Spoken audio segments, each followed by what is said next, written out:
Hello, my name is Abby, and I am a 23-year-old autistic who loves horror movies. Now, today's episode, I will be talking about the newest horror movie, Weapons. I will be talking about the pros and cons, and I will be giving my score on on how I think it is rated. And then I will talk about spoilers for the movie. But before I get to that point, I will warn you ahead of time. So if you don't want to hear spoilers or you haven't seen the movie yet, then click off the video once I get to that point. Now, Weapons was a very good movie, so for my score, I will give the movie a 10 out of 10. Some of the pros I thought about the movie were I thought the story was good. I thought the scares were good and mentally scaring. I also thought that the characters and the actors who played in Weapons did a very good job playing the characters that they did. I especially thought Archer's character did a very good police-related work, despite the I'll talk about that then.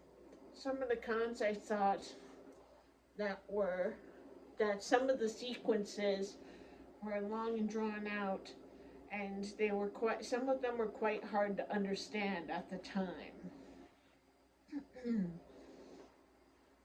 I thought some of the imagery that they used was very confusing in the film.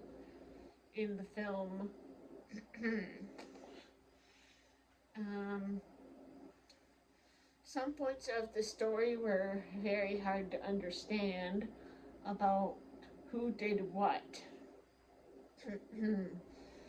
Another pro I thought was very good was that they did a very good job with the cinematography for this movie. It was very beautiful from all different camera angles. Now, I will be talking about the spoilers for the movie. So if you haven't seen the movie, click off the video now, then. Now, in the start of the movie, you see all these children get up out of their house at 2:17 a.m. and they walk out of the house. Now, at this point in the movie, you have no idea what's going on, basically. So it leaves you utterly confused on what is happening, really. But the narrator, who is Alex, basically, the kid Alex in the movie, he says that this is where that Miss Gandy's class disappeared at 2:17 in the morning, basically. And it goes through each of the characters. So you have like Miss Gandy, Archer, Paul,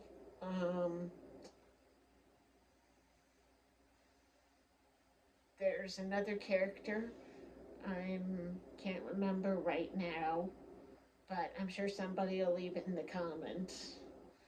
Now, each one of these characters has a unique point of perspective that makes their side of the story very unique. For example, Miss Gandy's it sort of takes a turn in her going to Alex's house to find out what's going on, basically. But the only thing she sees when she peeks through the windows with all the newspapers is that she finds Alex's parents basically sitting on the couch there. Now, Archer's point of view, basically, he stays in his kid's Matthew's room, which he keeps looking back at the video, at the camera footage from that day at 2:17 a.m. And he begins tracking where all these children started going off to basically, and it all gets traced back to one house, which is Alex's house. which you're not, at this point, you haven't really connected the dots yet on what is happening in the movie yet. Which it cuts off to once he goes to the gas station, basically.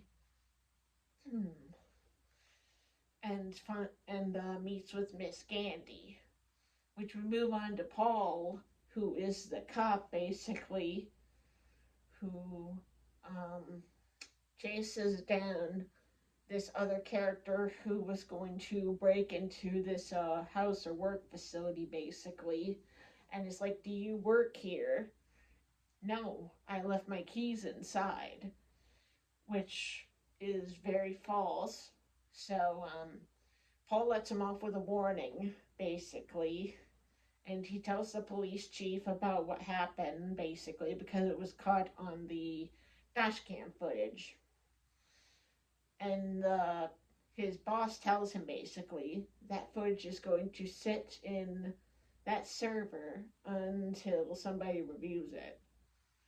So it then cuts to him going to this other character, turning the corner, and basically running into Paul, who's like, hey, what did I tell you before? I told you not to show your face around here again, which induces Paul chasing after this other character, which then we go to this last character, which I know somebody's going to comment what this other character's name is, but I know exactly who I'm talking about.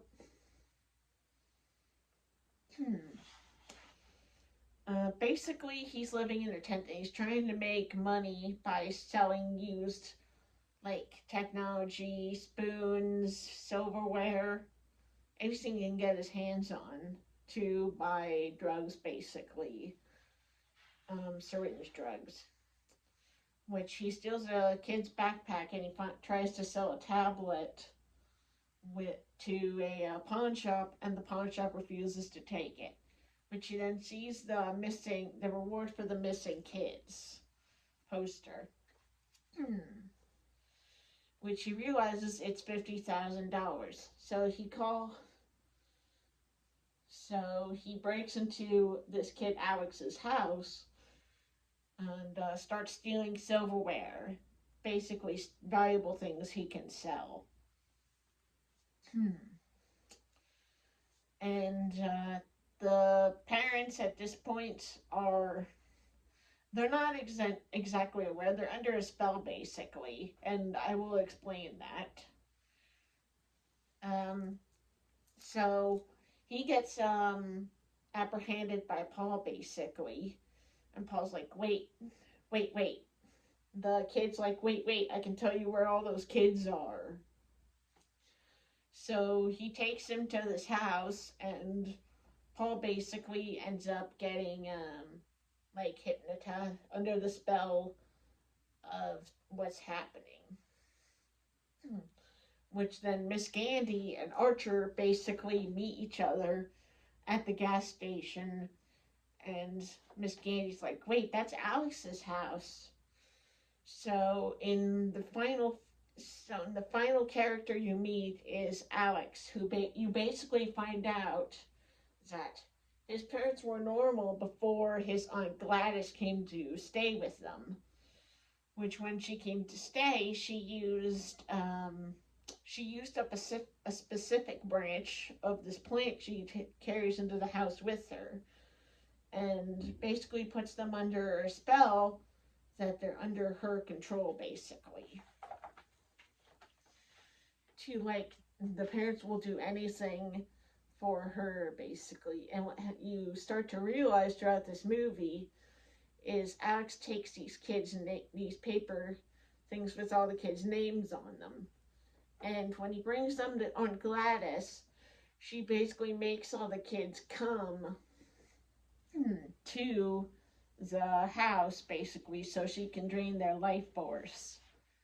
And once Archer and Miss Gandy walk into the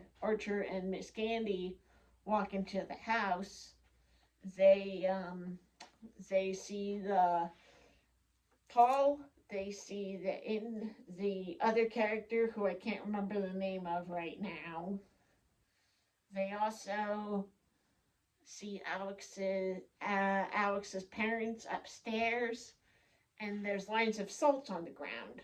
And um, what Aunt Gladly tells Alex is don't cross the line of salt, basically. And what you find out is once Alex crosses this line of salt, his parents basically go to attack him.